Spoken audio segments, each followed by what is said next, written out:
교독하도록 하겠습니다. 제가 먼저 읽습니다. 또 이끌고 예루살렘으로 가서 성전 꼭대기에 세우고 이르되 네가 만일 하나님의 아들이거든 여기서 뛰어내리라.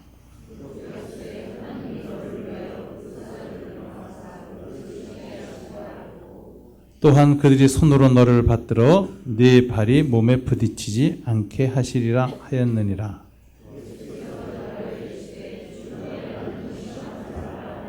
다 함께 마귀가 모든 시험을 다한 후에 얼마 동안 떠나니라. 아멘. 오늘 예수님의 이 세 번째 시험을 보면은 이 마귀가 예수님을 예루살렘 성 안에 있는 성전 꼭대기 탑으로 데리고 올라갔다, 이렇게 기록되어져 있습니다. 두 번째 시험과 마찬가지로 이 시험이 정말 실제로 예루살렘 탑 위에 마귀가 데리고 올라갔느냐? 아마 그렇지 않았을 것이다 라고 보는 견해가 대다수일 겁니다. 왜냐하면 두 번째 시험도 높은 산으로 올라가서 천하 만국의 영광을 보였다 그러는데, 천하 만국의 영광을 한꺼번에 볼 수 있는 산은 지구상에 존재하지 않습니다. 또 예루살렘 성 꼭대기도 이게 일반 사람이 올라갈 수 없는 성전의 탑입니다. 그래서 이게 올라갈 수 있는 무슨 계단도 없고 하는 그 꼭대기 탑인데 이게 올라갈 수가 없습니다. 그래서 많은 학자들이 이 본문은 주로 마귀의 세 가지 시험은 환상을 이용해서 마귀가 시험한 것이 아니냐, 이렇게 보통 보고 있습니다.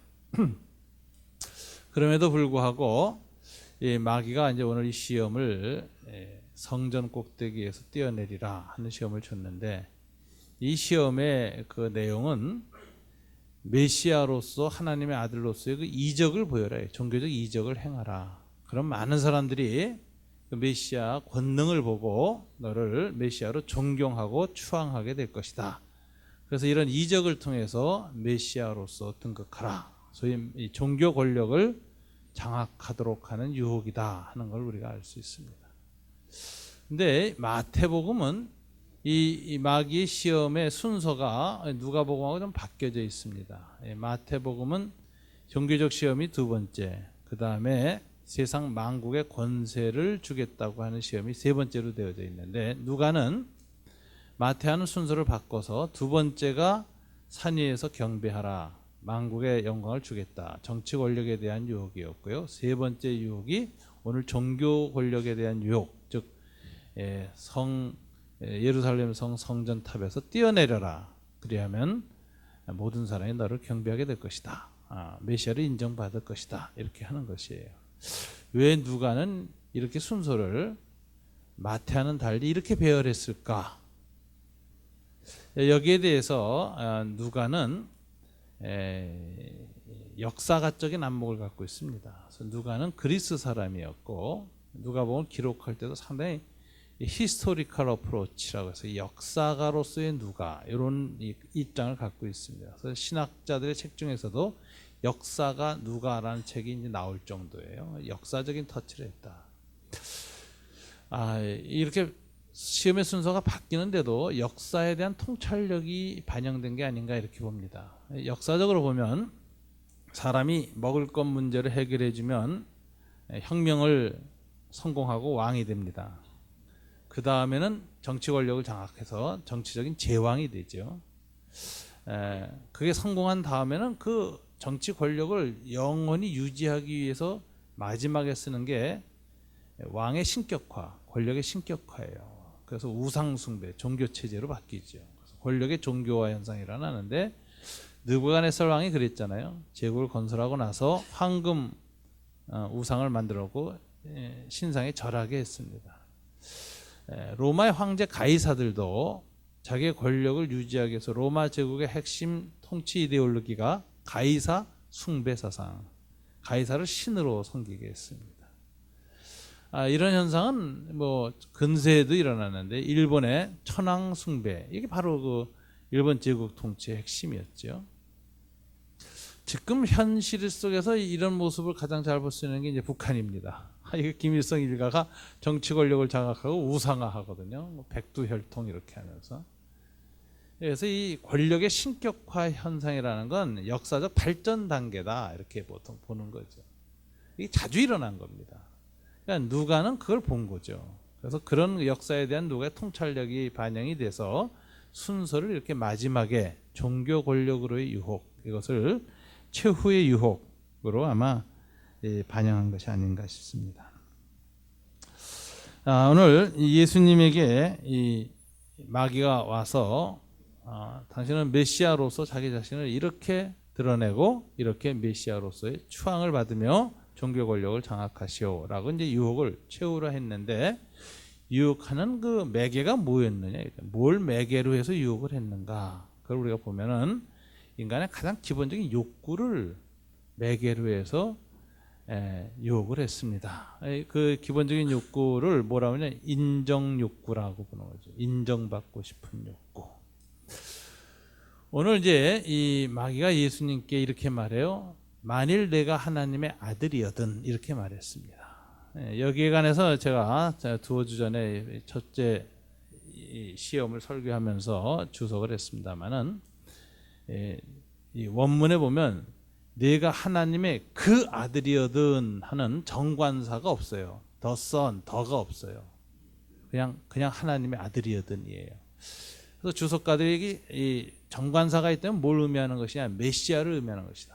네가 만일 메시아이면 이걸 행하라, 이렇게 하는 것인데, 정관사가 없으니까 이게 메시아에 대한 유혹은 아니다 이거예요. 지금 무슨 소리냐면, 마귀도 이미 예수가 메시아인 걸 알고 있었고, 예수님도 자기가 메시아인 걸 이미 메시아 자아를 확실히 갖고 있었기 때문에 그걸 가지고 의심한 건 아니다.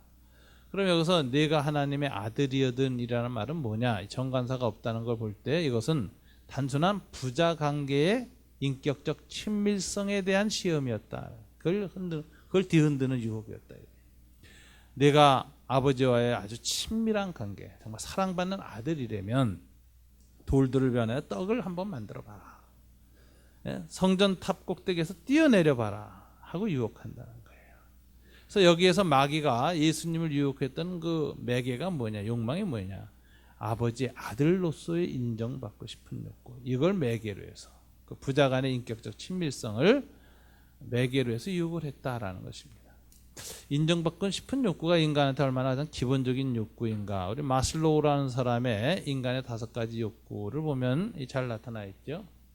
여러분 뭐 대학 다닐 때 교양 강좌에서 배운 건데 한번 좀 들어보시면, 맨 처음에 생리적 욕구죠. 인간에게 의식주와 수면에 대한 욕구. 어린아이 때 애를요, 엄마가 잘 먹이고 때때마다 우유를 주고 그 다음에 또 그 품에 안고 잘 재워보세요. 그러면 애는 행복한 거예요. 욕구가 채워져서. 그래서 눈을 뜨면 반값 담고 눕잖아. 행복해서. 그게 가장 인간의 기본적인 욕구예요. 그 다음 욕구가 뭐야? 안전에 대한 욕구입니다. 집에 있었을 때 평안하고 안정감이 있을 때, 안전한 곳에 있을 때 굉장히 행복한 거예요. 그래서 아이들이 이 발달 단계에서 제일 무서운 게 뭐냐면 부부싸움 하는 거예요. 엄마 아빠가 접시를 UFO처럼 날린다 서로. 아이들은 무서워서. 그래서 이게 어렸을 때 보면은 제일 애들이 싫어하는 게 뭐냐, 부부싸움 하는 거 싫어하잖아요. 그게 이제 안전이 파괴되기 때문에 안전에 대한 욕구라는 거죠. 세 번째가 소속감과 애정 욕구죠. 타인과의 관계, 인정, 단체 소속. 그래서 이 자녀들한테 너는 이 가정에서 가장 필요한 아이야, 귀한 아이야. 그 사랑받고 소속감이 없으면 애들이 가출합니다. 공부 못한다고 자꾸 그러고, 이 가족과의 관계로서 존재할 가치를 부여 안 해주면, 인정 안 해주면 가출하는 거예요. 이게 이제 소속감과 애정에 대한, 이게 가장 이제 기본적인 욕구. 여기서부터 인정받고 싶은 욕구가 이제 시작을 합니다. 근데 인정받고 싶은 욕구가 이제 사회적 자아로 넘어가면은 사회에서 성공하는 거, 명예나 돈이나 뭔가 성취했다 인정받을 때 자존감이 높아진다 그래요. 요즘 젊은 사람들이 자존감이 약합니다. 왜 그러죠? 취직이 안 돼요. 뜻을 못 이루나, 절망이 큰 거죠. 자존감이 낮아질 때 죽고 싶은 거예요. 자살을 많이 청년들이 하는 이유가, 또 어른이 돼서 대부분 자살하는 이유는 바로 이 자존감의 붕괴에서 이렇게 살 이유가 없다. 이런 것들이 이제 문제인데, 이런 욕구가 있은 다음에 이제 되어지는 게 자아 실현의 욕구인데 이건 상당히 정신적인 것입니다. 이게 이제 행복이라는 거죠. 의미. 내가 존재할 의미가 있다, 가치가 있다. 가치나 이런 정신적인 부분, 심리적인 부분이 이제 자아 실현과 연관되어 있어요. 근데 이런 그 마슬로우의 이런 도표들을 보면 이게 이제 안 믿는 사람들, 소위 말하는 모든 인간의 가장 기본적인 상태를 말하는 것입니다. 그래서 이제 타락한 인간에 대한 통찰력을 줘요. 우리 다 이런 식으로 간다는 거죠. 이 도표의 문제점이 뭐냐면은 이거 명예, 권력, 성취 어떤 부분에 이 자존감이 높아지지 않고선 자아 실현하기가 어렵다라. 자기 자신의 삶에 대해서 행복하고 가치를 느끼기가 어렵다. 존재의 의미를 찾기가 어렵다 이라는 것이죠. 그래서 사람들이 이 과정을 굉장히 중요시 여기는데 예수님은 좀 다릅니다. 예수님이 이 인간에 대한 통찰력은 좀 달라요. 예수님 뭐냐면 이 명예, 권력, 성취, 자존감을 성취하려면 자아를 강화해야 되잖아요. 자기의 실력을 키워야 되고 긍정적 마인드를 가지고 또 자기 자신에 대한 확신을 가져야 돼요. 그래서 이제 자아를 성취시켜야 되고 자아를 강화시켜야 됩니다. 그래야 경쟁에서 이기고 뭔가를 이룰 수 있고 그래야 자아 실현도 할 수 있다 이렇게 가르치잖아요. 그래서 이런 이론에 의해서 이 세상 교육이 다 이루어지고 사람들의 심리가 강화되다 보니까는 사람들은 굉장히 자기중심적, 자아중심적 내면 세계와 정신 세계를 가질 수밖에 없어요. 이게 16세기 이후 지난 400년간의 근대 교육의 특징이라는 거예요. 자아 강화. 끊임없이 자아를 강화하는 거예요. 그래서 이 자존감이 이제 높아지고 자아가 강화되는 상황으로 들어가는데 이것을 강화시켜서 자아 실현하라 이렇게 가르치는데 주님은 거꾸로 가르친다는 거죠. 문제가 예수님은 자기 완성은 어떻게 오는 것이냐. 예수님 인간의 자기 완성이라는 건 뭐냐. 하나님과 하나 되는 것입니다. 하나님 형상을 회복하는 거예요. 인간성을 완전히 회복하는 거죠. 사랑, 행복 이런 진정한 가치를 이루는 자기 완성은 어떻게 오느냐. 자아 강화를 위해서 오는 것이 아니라 오히려 거꾸로 자기 부정을 통해서 온다. 완전히 거꾸로 가르칩니다. 누구든지 나를 따라오려거든 자기를 부인하고 셀프 데니얼, 자기 부정 이걸 강조하고 그것을 상징적으로 자기 십자가를 지고 나를 따르라. 여기서 십자가에 못 박히는 것은 자기입니다. 많은 사람들이 우리 남편이 내 십자가다, 자식이 내 십자가다라는데 아니에요. 주님은 자식을 십자가에 매달라고 말한 적이 없어요. 자식이 십자가라고 얘기한 적이 없어요. 너 자아를 십자가에 못 박아. 너 자아를. 자아 부정을 가르치는 거예요. 자아 부정, 자기 십자가. 여기서 주님은 사람이라는 것은 어떻게 정말 진정한 자아 완성을 이루느냐, 자기 욕망을 부정함으로써 오는 것이다. 그것을 못 박을 때 인간의 이기심을 극복하게 되어지고 이기심 자체의 근원인 자아를 못 박을 때 그때 하나님과의 진정한 연합, 성령 충만, 소위 우리가 말하는 또는 하나님으로의 임재의식에 대한 충만함이 생겨서 진정한 삶의 보람, 가치, 의미를 깨닫게 된다. 이렇게 가르치는 거예요. 그러니까 세상과 예수님의 가르침 바가 거꾸로입니다. 그래서 우리는 진정한 자아 완성은 자기 부정을 통해서 온다. 이걸 배우고 실천하는 게 기독교인의 태도입니다. 암에 걸린 사람이 이렇게 생각하는 거죠. 난 암이 낫느냐 안 낫느냐에 따라서 내 자아가 실현되지 않는다. 그래서 하나님과의 어떤 결합, 하나님과의 연합을 충만히 누리는 거예요. 그럼 너무 행복해지고 정신적으로 영적으로 마음속에 너무나 그 행복감, 하나님이 나와 함께 하시고 나를 사랑하신다는 사실 앞에서 굉장한 행복을 느껴서 이렇게 생각하는 거예요. 이 암을 통해서 이렇게 하나님의 사랑을 더 풍성히 느끼게 된 것이 축복이다. 그래서 참 암에 걸린 것에도 감사하고 그다음에 그게 너무 축복이 돼서 내가 살아도 이 하나님과 해서 사니까 행복하고 죽어도 이 하나님과 영원히 있으니까 더 행복할 수 있다. 이 생사를 초월한 하나님과의 연합이나 하나님 안에서의 자아 실현이 일어나고 나면요, 이런 사람이 진정한 단계에 들어간 것이다. 성경 그렇게 말하는 것이죠. 그래서 자기를 부정한다. 이것이 자아완성의 길이다. 이게 이제 쉽지 않습니다. 우리 예수님은 바로 이것을 갖고 있는데, 마귀가 오늘 예수님에게 시험한 것을 보면 인간의 가장 기본적인 이런 욕구를 바탕으로 해서 인정받고 싶은 욕구를 이제 극대화시켜서 왔는데, 예수님께서 와서 뭐라고 했어요? 네가 하나님과의 친밀한 부자 관계에 있고 정말 하나님의 사랑받는 아들이라면 뛰어내려 봐라, 이렇게 얘기하는 거죠.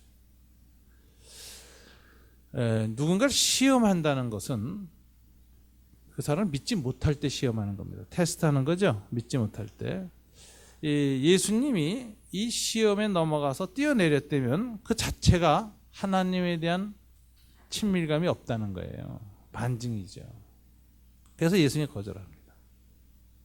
난 시험할 필요가 없다. 내가 하나님의 아들로서의 그 인정을 세상 사람들도 받을 그 이유가 없다. 난 그거 필요 없다. 이미 하나님 안에서의 친밀감이 충만하고 부자관계 충만하기 때문에 그건 테스트할 필요가 없는 거죠. 그래서 거절합니다. 주 너희 하나님을 시험하지 말라. 그 다음에 이 마귀가 이 인정받고 싶은 욕구를 극대화하는 방식의 두 번째 쓴 것이 이제 성경을 인용한 것입니다. 오늘 마귀도 성경을 인용해요. 그러면서 이 욕구는 하나님의 말씀에 맞는 욕구다. 이렇게 이제 두 번이나 인용하면서 설득을 합니다. 예수 믿는 사람들이 가장 위험할 때가 뭐냐면 자기에게 있는 본능적인 욕구를 성경이 지지한다고 믿는 거예요. 그럼 굉장히 편안하고 행복해집니다. 내가 갖고 있는 어떤 욕구를 성경과 하나님이 그건 좋은 욕구야, 행해, 이렇게 말할 때에는 굉장히 힘이 생기죠. 여러분, 이것이 목회자들이 이렇게 되면 이제 위험한 거죠. 목회자들이 갖고 있는 목회적인 어떤 성공이나 목회적인 성취욕 같은 것을 하나님의 뜻으로 쉽게 지지하고 신학화하고 합리화하기가 쉽습니다. 그리고서는 거기에 확신이 생기면 뭐 강한 카리스마를 밀고 나가는데, 그걸 거부하는 사람은 다 믿음 없는 사람이 되는 거예요.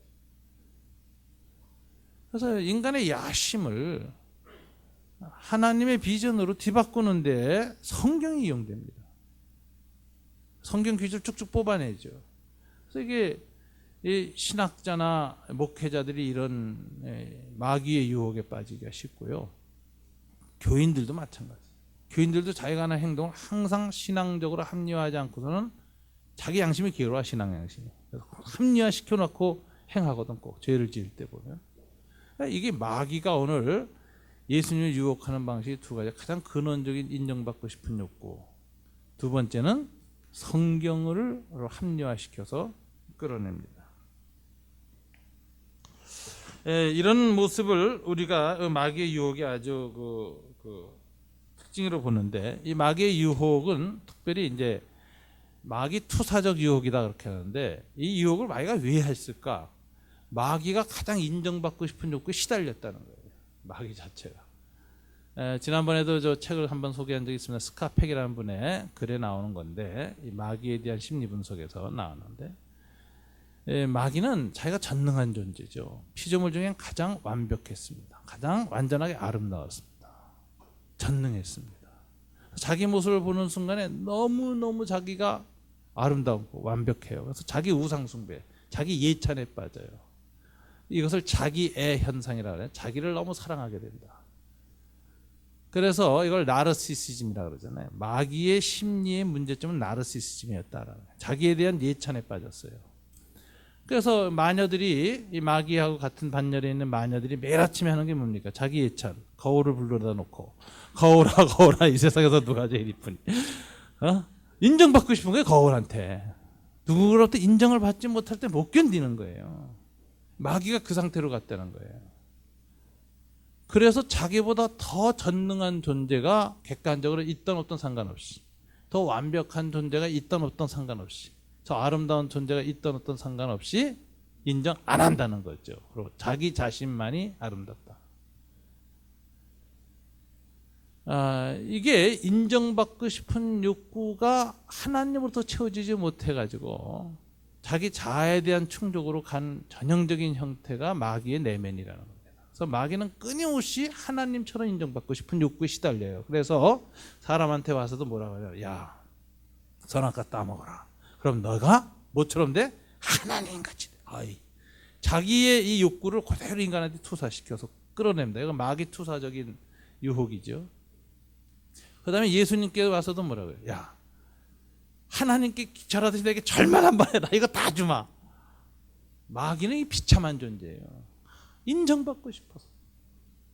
하나님처럼 인정받고 싶은 욕망에 사로잡혀가지고 예수님께 와서 이렇게 유혹을 하는데, 이 인정받고 싶은 욕구 이 자체가 마귀의 내면이었다. 마귀 투사적 유혹이다. 그리고 이런 유혹을 합리화시키기 위해서 하나님 말씀 성경까지 다 끌어댄다. 이런 그리스도인들이 얼마나 이 땅에 많은지. 교회 역사에 보면, 교회사에 대한 책이 독일에서 나온 책인데, 교회사 교과서가요, 신의 이그러진 얼굴이라는 이름을 갖고 있어요. 하나님의 얼굴이 교회인데, 이 얼굴이 이 마비 걸리고 뇌성마비 걸린 사람처럼 이그러졌다 이거예요. 형편없이. 그게 교회의 현실적 모습이다. 그래서 교회사 책 이름이 신의 이그러진 얼굴이에요. 근데 그 이그러진 부분에는 어떤 사람들이 있었느냐? 교회 지도자들이 있었는데, 또 그리스도인들이 있었는데, 다 뭐예요? 이 마귀적 유혹에 빠진 사람들이에요. 자기 안에는 욕구를 절대화하고 신학하고 그걸 몰아붙이면서 교회를 자기 야욕의 도구로 사용했기 때문에 일그러졌다는 거예요. 2000년 동안. 이게 얼마나 그 악마적인 유혹으로 강인한 것인지 모릅니다. 그래서 이제 우리의 자아를 우리가 잘 살펴야 돼요. 우리가 속습니다. 내가 생각해도 이건 하나님의 뜻이라고 내 뜻과 하나님의 뜻을 착각하기가 굉장히 쉬워요. 이게 자아 실현 또는 어떤 욕망하고 연결될 때 이제 위기가 오는 거죠. 그 제레미라는 사람이 쓴 그 공감의 역사라는 책을 보니까 통찰력이 굉장히 나오는데, 인간의 그 이 자아가 변화가 왔다 그래요. 그 이 봉건 사회에는 소위 그 가족적 자아만 있었다 그래요. 아버지, 엄마, 형제 관계. 그리고 그것이 서열화돼 가지고 이제 신분 사회죠. 왕, 귀족, 뭐 상놈 이렇게 돼 가지고 뭐 백작, 후작, 남작 해서 그런 그 신분적 자아를 중심으로 해서 중세 봉건이나 농촌 사회를 이루고 살았다는 거예요. 그런데 이제 산업화가 일어나면 자아가 새로 생기는데, 이걸 뭐냐면 산업적, 사회적 자아 혹은 이데올로기적 자아라고 이렇게 용어를 쓰더라고요, 학자들은. 왜냐면 나는 노동자다, 나는 월급쟁이다, 나는 사장님이다, 나는 회장님이다, 나는 경영인이다. 이런 사회적 그 경제 관계나 사회적 관계에 대한 새로운 자아가 생기고, 그 자아를 성취시키고 완성하기 위해서 몸부림을 친다는 거예요. 그래서 그렇게 수많은 사장님과 회장님이 많다는 거 아니에요. 길 가다 사장님 그럼 다 돌아본다는 거 아니에요. 이만큼 사회적 자아가 변화됐다는 거예요. 사회적 자아가. 이게 산업화 과정에서 일어난 일이고, 이 사회적 자아를 성취시키기 위해서 혁명도 하고 투쟁도 하고 데모도 하고 다 한다는 거예요. 이게 이제 지난 200년을 이끌어온 자아였다 이렇게 봐요. 근데 요즘 자아는 영상문화 시대, 이 디지털과 컴퓨터가 발달하고 나서 나온 새로운 자아가 생겼다 이렇게 얘기하는데, 이 학자의 용어가 재미나요. 이걸 연극적 자아라고 그래요. 연극적 자아. 영상을 통해서 영화, 드라마, 비디오 이런 걸 이렇게 보고 자기 책상 위에서 자기만 혼자 들여다보잖아요. 연극 속에 있는 상대방과 나 사이의 경계선이 모호해진다는 거예요. 그래서 자아 중에 연극적 자아가 생겼대요. 영상문화의 특징이라는 거예요. 그래서 스타하고 자기 자신이 비슷해져요. 자아에. 내 자아 중엔 스타가 되고 싶은 자아가 있는 거예요. 그래서 스타 따라하기를 시작한다.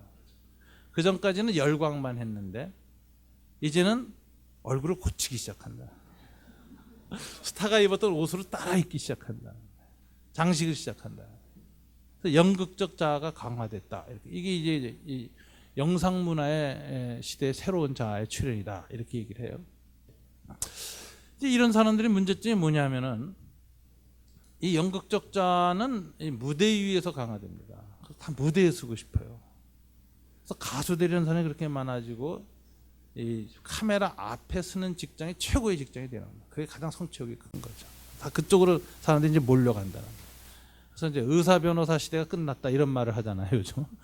전부 스타가 되려고 다 이제 막 축구, 뭐 스포츠 스타가 되든 무슨 연예 스타가 되든 카메라 앞에 서야 돈이 된다.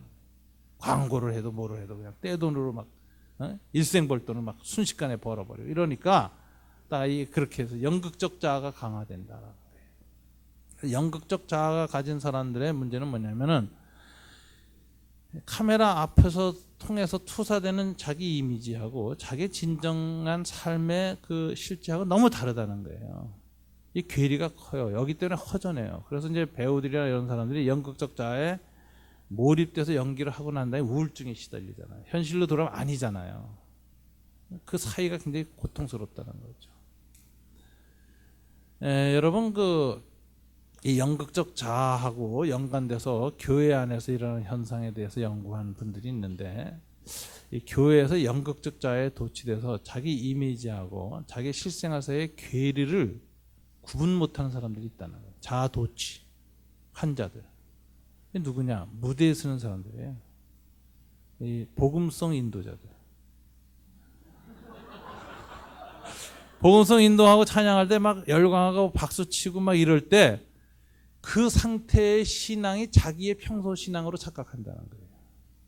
교인들도 착각하고 저 사람 신앙이 굉장히 훌륭한 사람이야. 그래서 장로 투표할 때 보면 복음성 인도자들 다 된다. 이런 특징입니다. 두 번째, 성가대 지휘자와 성가대 헌다. 이게 연극적 자아가. 이 마이스터가 얼마나 대단합니까? 모든 음악을 통제하고 마지막에 팍 올라갈 때 보면은 정말 멋있죠. 뭐 스테이지 위에서의 자기의 자아와 삶의 내려사야 사이가 경계선 장애가 일어나기 쉬운 사람들이다. 그다음 제일 위험한 게 목사들. 설교할 때의 신앙적 자아와 일상의 자기의 신앙의 자아 사이에 착각을 한다. 교인들도 착각해서 목사님은 그냥 설교할 때만 보니까 저게 목사님 신앙인 줄 알아요. 설교할 때는 바울도 되고 모세도 돼. 내려오면 다른 거죠. 이건 하나님이 쓰실 때 사용하기 위해서 찬양 인도자든 성가대 지휘자든 목사든 성령이 역사하시고 잠시 쓸 때 보면은 막 정말 이렇게 갑자기 전기불이 들어오면서 필라멘트가 빨개지고 빛이 나는 것처럼 그렇게 돼요. 그러나 쓰시지 않을 때는 일상으로 돌아가면 그건 아주 평범한 자아가 오는 것입니다. 근데 이런 이 무대 위에서 하나님 잠시 쓰실 때 갖게 되었던 이 이미지 있잖아요. 이 이미지와 자기의 실체 사이를 잘 구분 못하는 사람들이 문제를 일으켜요. 이런 사람들이 교회에서 카리스마틱한 지도자가 되고 자기 얘기가 마치 하나님의 대언자에서 착각하거든요. 그거는 그때 설교할 때 예배 인도 때 잠시 쓰는 거지 내려와서는 아니죠. 특별히 목사 중에서는 집회에 많이 다니는 목사가 위험합니다. 제가 위험하고 요즘 강원도 목사 좀 위험하다. 네, 제가 오늘도 그런 얘기를 했는데 이제 강원도 목사님한테도 웃으면서 그런 얘기를 했는데 이게 뭐냐면은 제가 좀 철이 나서 보니까 발견했어요. 이거 굉장히 위험하구나. 그래서 강대상에 섰을 때의 나하고 내려와서의 나를 정확하게 구분하고 거기에서 경계를 분명히 지어야지 않으면 내가 내 신앙에 스스로 내가 신앙이 좋은 사람으로 내가 착각하겠다. 이거 착각하면은 이건 내가 신앙생활하기 위험하다. 이미지 신앙에 중독된다. 이걸 내 스스로가 날카롭게 보자. 이런 생각을 제가 50 넘으면서 하기 시작했어요. 다행이죠. 그 전까지 집회도 많이 다니니까는 집회 중독장이 일어나니까 이미지 중독이 일어나가지고 굉장히 영적으로 나 자아의 영향이 안 좋았어요. 그런데 이제 극복하기 시작하게 돼서 얼마나 좋은지 몰라요. 요즘 느끼는 것은 신앙은 뭐가 중요하냐? 진정성이 중요하다. 그게 이미지 과잉 시대에 보면요. 요즘 연예계 프로그램도 가만히 보니까 리얼리티 쇼가 많이 나오죠. 그 왜 그럴까요? PD에서 조작된 이미지에는 이제 실증이 난 거예요, 사람들이. 진정성을 구하고 싶은 거예요. 근데 그 진정성마저 텔레비로나 드라마로 구하려니까 문제인 거예요, 인간이. 근데 진정성은 인격적으로만 오는 겁니다. 만나서 대화하고 얘기하고 같이 살면서만 발견되는 게 진정성이거든요. 공동체 없이 진정성 없다. 이거 우리가 중요해요. 무대에 있는 한 사람과 그런 어떤 욕망의 소비자인 대중 사이에는 진정성이 없어요. 거기는 이미지만 있는 거예요. 오늘날 교회가 왜 교회 지도자들이 이렇게 이미지 관리하다 무너지는가? 그건 너무 교회가 대형화돼서 그래요. 스타가 됐고 환호하는 대중들이 따르는 극장식 교회가 됐기 때문에 그런 거예요. 여기서 오늘날 교회가 잃어버린 게 뭐냐? 공동체죠. 인격이 숨쉬고 대화하고 만나고 진정성을 나누고, 이 진정성 회복이 가장 중요한 인간의 지금 요즘 추구하는 욕망이 될 정도로까지 됐어요.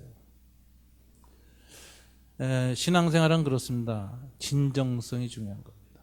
공동체에서 마지막에 진정성 때문에 신앙이 살아남는 거지, 진정성이 무너지면은 그 모든 건 의미가 없는 겁니다.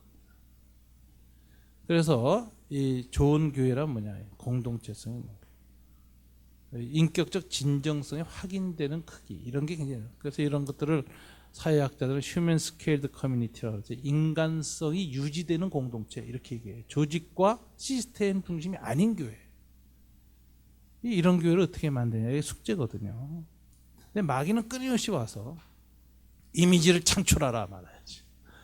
뛰어내려라. 와, 천사가 네 발을 붙들 것이다. 공중부양.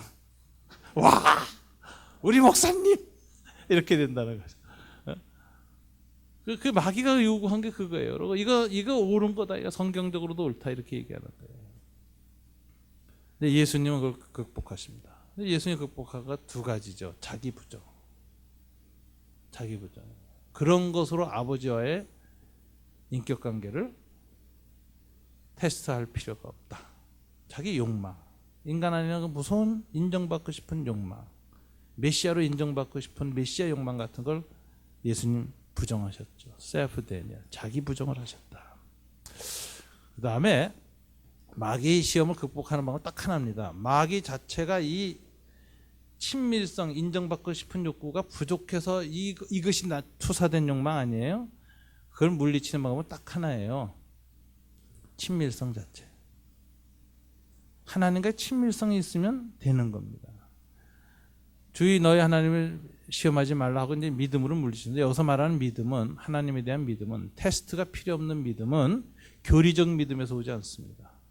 성부, 성자, 성령 삼위 하나님을 믿습니다. 여기에서 이 힘이 안 나와요. 성경 지식이 많아서 생기는 그런 믿음 갖고 되는 게 아니에요.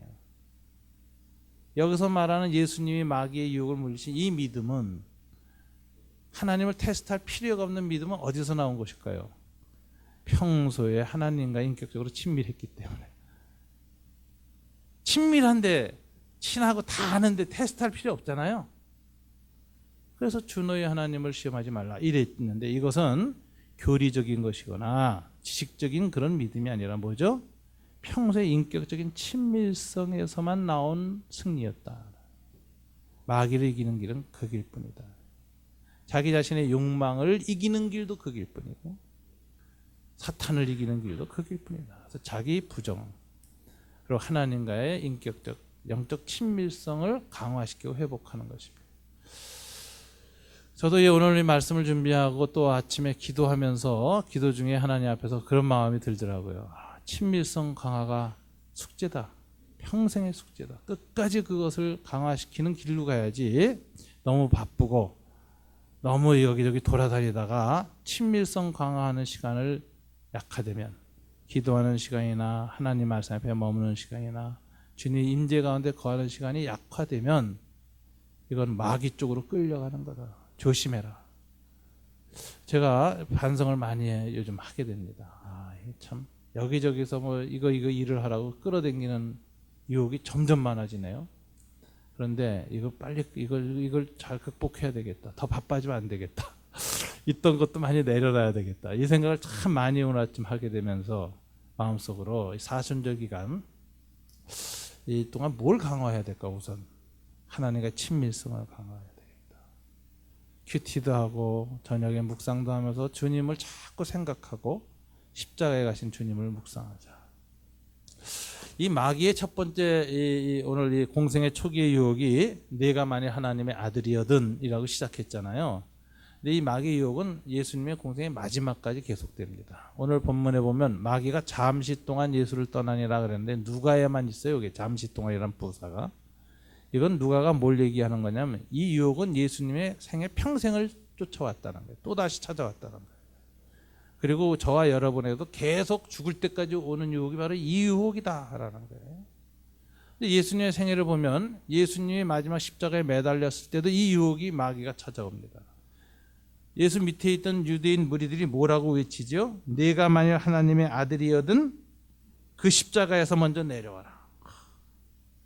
이 성전 탑 꼭대기에서 뛰어내리는 거나 십자가에서 찬 내려오는 거나 똑같지요. 그걸로 네가 메시아라는 걸 입증하라. 이렇게 비웃습니다. 오른편에 함께 매달렸던 한편 강도마저도 네가 메시아라면 너 자신이나 구원하라. 이렇게 얘기를 합니다. 마귀는 끊임없이 공생의 초기부터 마지막까지 네가 만일 하나님의 아들이여든 만일 하나님이 택하신 자 그리스도이여면 네가 그리스도가 아니냐라는 어법으로 예수님을 공격하고 끊임없이 테스트합니다. 근데 예수님의 마지막 자아는 무엇이었을까요? 이게 예수님의 가상칠언을 보면 아는데요. 가상칠언을 보면 맨 처음에 이렇게 시작하죠. 엘리 엘리 라마 사막다니 나의 하나님이에요. 하나님으로 시작하는데 다 사라집니다. 그럼 마지막 마디는 뭐죠? 아버지 내 영혼을 아버지께 의탁하나이다. 예수는 십자가상의 마지막 남은 자는 아들이에요. 메시아도 아니고 하나님을 믿는 사람 신자도 아니고 마지막은 아버지, 아들로서 죽어요. 예수님은 아들로서 죽는다. 예수님께 마지막 남은 자는 아버지였다. 그러니까 이 세상의 죽음, 마귀의 시험, 주변의 비웃음 모든 걸 넘어가는 유일한 마지막 힘은 뭐죠? 하나님과의 인격적 관계죠. 그것만이 죽음도 모욕도 세상의 실패도 다 넘어가게 한다. 그게 이루어진 사람은요, 세속적 성공이 없어도 행복합니다. 삶은 의미 있고 보람됐고 감사합니다. 그리고 초연하게 행복하게 죽을 수 있습니다. 하나님께 갈 수 있습니다. 근데 그게 안 된 사람은 많이 가져도 불행하고 끊임없이 욕망에 시달리고 마귀처럼 분노하다 죽는 거예요. 끊임없이 욕구에 시달리는. 그래서 오늘 이 세 번째 시험을 우리가 다시 한번 생각하면서 우리가 이 세상에서 진정한 실현, 자아 실현, 자아 완성은 어디에 서는 것일까? 예수님처럼 자기 부정을 통해서 그리고 아버지와의 친밀성, 이것이 우리가 마귀를 이기는 마지막 길입니다. 저와 여러분의 생애 중에 계속해서 이런 시험이 끊임없이 나를 찾아오고 나를 절망으로 몰아넣을 때 그 넘어가는 길은 딱 하나입니다. 아버지와의 친밀한 인격적 관계입니다. 이 은총이 여러분 위에 넘치시기를 사순절 기간 동안 주님 이름으로 축원합니다. 기도하겠습니다. 하나님 아버지 감사합니다. 오늘 이 아침 마귀의 유혹을 이기는 길을 주님으로부터 배울 수 있게 하셔서 감사합니다. 그 무엇보다도 이 세상의 성취와 영광과 명예 권력보다도 자아 실현보다도 아버지와의 친밀성에 충만한 저희들이 될 수 있도록 도와주시기를 원합니다. 하나님으로 가득 채워주시고 하나님과 함께하는 시간에서 가장 큰 행복과 기쁨과 가치를 느끼도록 도와주시기를 원합니다. 그래서 세상의 모든 것들이 나를 하나하나 떠나가는 마지막 단계에서도 여전히 행복하고 여전히 감사하고 여전히 아버지를 부를 수 있는 믿음을 갖도록 축복하여 주시옵소서. 예수님 이름으로 기도드립니다. 아멘.